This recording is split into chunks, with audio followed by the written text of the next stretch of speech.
Le Seigneur soit avec vous. Évangile de Jésus-Christ selon saint Jean.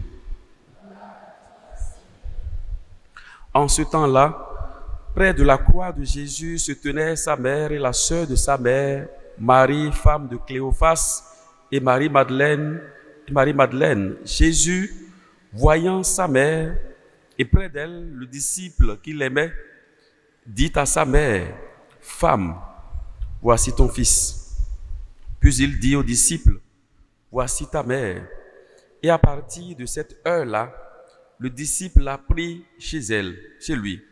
Après cela, sachant que tout désormais était achevé pour que l'écriture s'accomplisse jusqu'au bout, Jésus dit, « J'ai soif. » Il y avait là un récipient plein d'une boisson vinaigrée. On fixa donc une éponge remplie de ce vinaigre à une branche d'hysope et on l'approcha de sa bouche. Quand il eut pris le vinaigre, Jésus dit, « Tout est accompli. » Puis, inclinant la tête, il remit l'esprit. Comme c'était le jour de la préparation, c'est-à-dire le vendredi, il ne fallait pas laisser les corps en croix durant le sabbat, d'autant plus que ce sabbat était le grand jour de la Pâque. Aussi, les Juifs demandèrent à Pilate qu'on enlève les corps après leur avoir brisé les jambes. Les soldats allèrent donc briser les jambes du premier, puis de l'autre homme crucifié avec Jésus. Quand ils arrivèrent à Jésus, voyant qu'il était déjà mort, ils ne lui brisaient pas les jambes, mais un des soldats, avec sa lance, lui perça le côté. Et aussitôt, il en sortit du sang et de l'eau. Acclamons la parole de Dieu. Louange à toi, Seigneur Jésus. Au nom du Père, du Fils et du Saint-Esprit, que la grâce et la faveur du Seigneur soient toujours avec vous. Donc nous célébrons la mémoire de Marie, mère de l'Église. Cette fête, sinon cette mémoire obligatoire, a été instituée par le pape François, je crois il y a environ 2 ans, pour que au lendemain de la solennité de la Pentecôte, c'est-à-dire le lundi de Pentecôte, qui n'est pas un jour de fête en fait, le lundi de Pentecôte n'est pas un jour de fête, liturgiquement, il a voulu que nous puissions penser à Marie de façon particulière en tant que la mère de l'Église.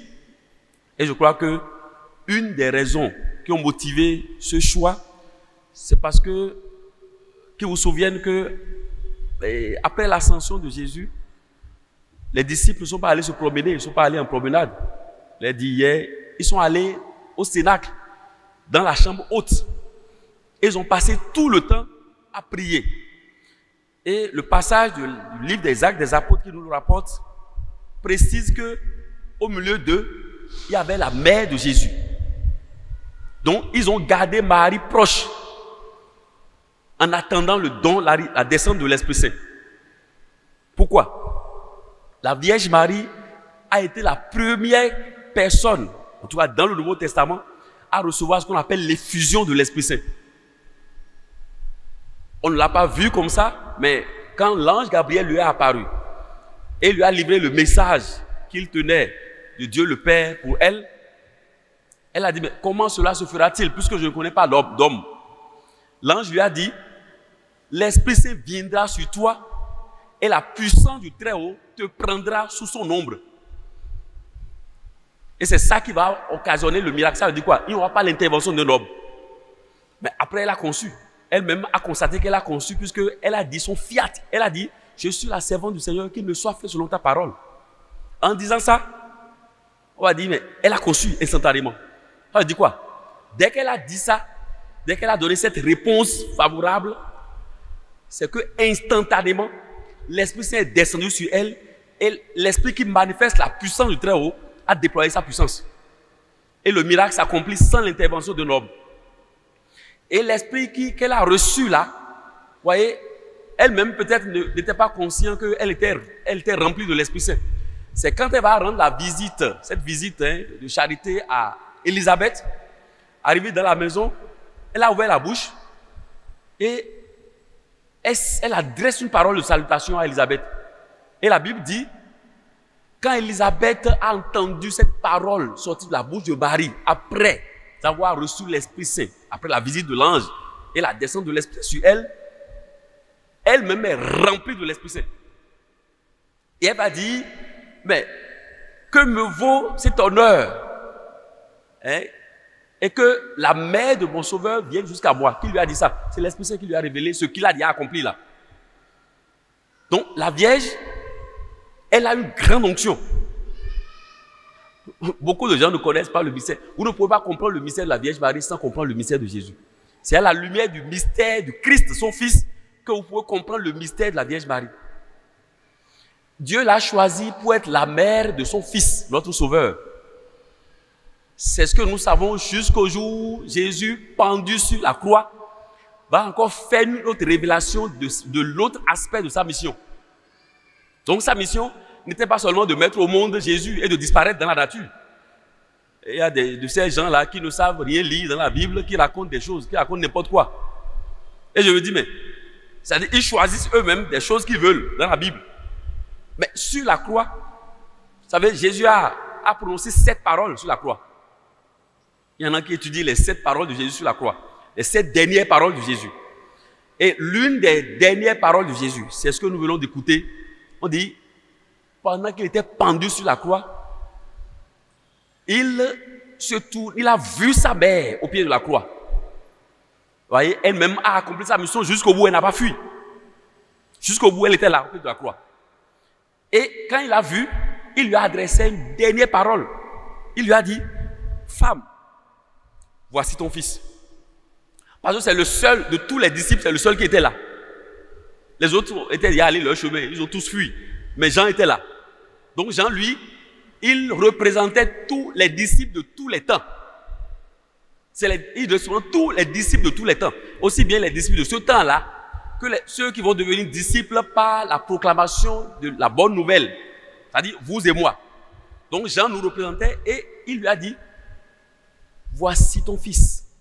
Autrement dit, ta mission de maternité virginale, la mission que tu as assurée vis-à-vis de moi, en acceptant d'être ma mère, elle n'est pas encore finie. Tu vas continuer la même mission auprès de ceux qui ont cru en moi. Quand il dit, voici ton fils. Ou bien, voici ta fille. Et après, il va se tourner, Jésus va se tourner vers Jean pour lui dire, voici ta mère. Donc, celle-ci a une mission de maternité. C'est-à-dire un rôle de mère à jouer dans ta vie spirituelle. Ça veut dire quoi? Dans ta vie spirituelle, tu as besoin d'une personne qui joue un rôle de mère. Dieu le Père est tout puissant, on le sait. Mais dans sa bonté, dans son dessein d'amour, il a envoyé un sauveur. Et avant d'envoyer un sauveur, il a choisi une femme préparée des siècles avant. Et cette femme doit jouer le rôle de mère pour son fils et le rôle de mère pour ceux et celles qui vont croire en son fils. Quel est le rôle que la Vierge joue dans ta vie? Quelle est la place qu'elle occupe dans ta vie? Est-ce que tu as une relation filiale avec la Vierge Marie? Voilà une question qui se pose.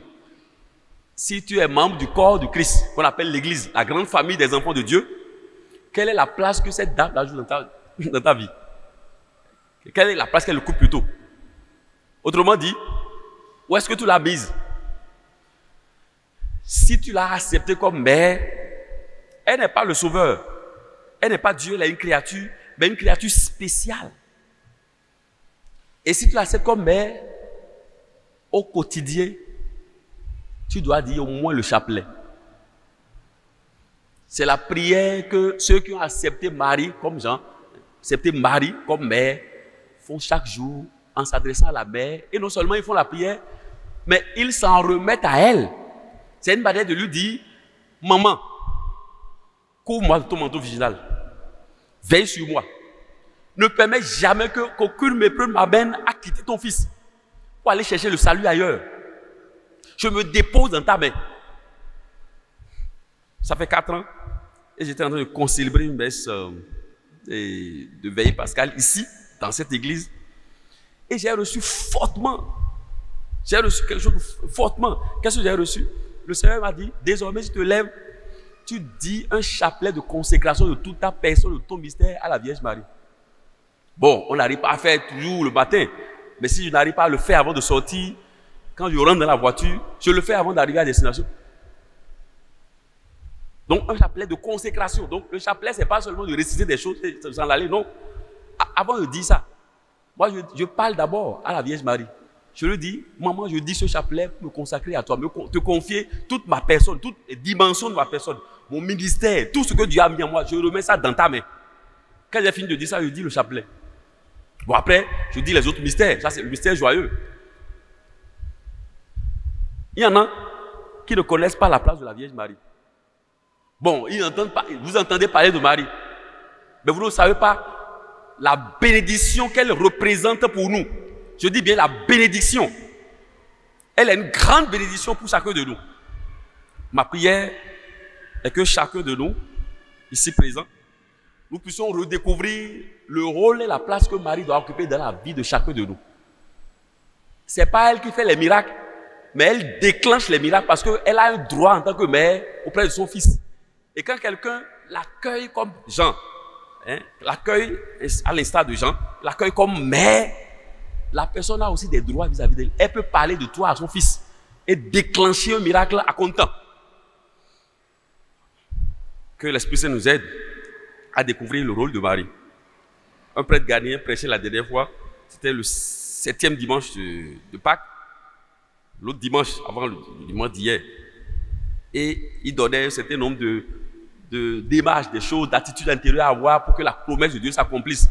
Et en dernier, lui dit, garde Marie proche de toi. Il dit, ceux qui m'écoutent, s'ils sont catholiques, qu'ils soient catholiques ou pas, il dit, gardez Marie près de vous.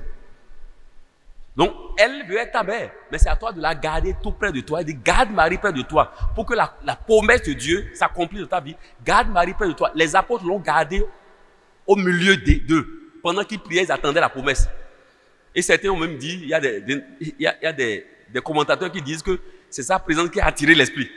Parce qu'elle l'avait déjà reçu avant même la descente de Jésus. Il était déjà venu sur elle. Donc sa présence-là a précipité l'onction sur les autres. C'est comme ça que sa présence va précipiter l'onction chaque jour sur toi aussi. Quand tu vas l'accepter comme mère, parce qu'elle est sévère envers le démon.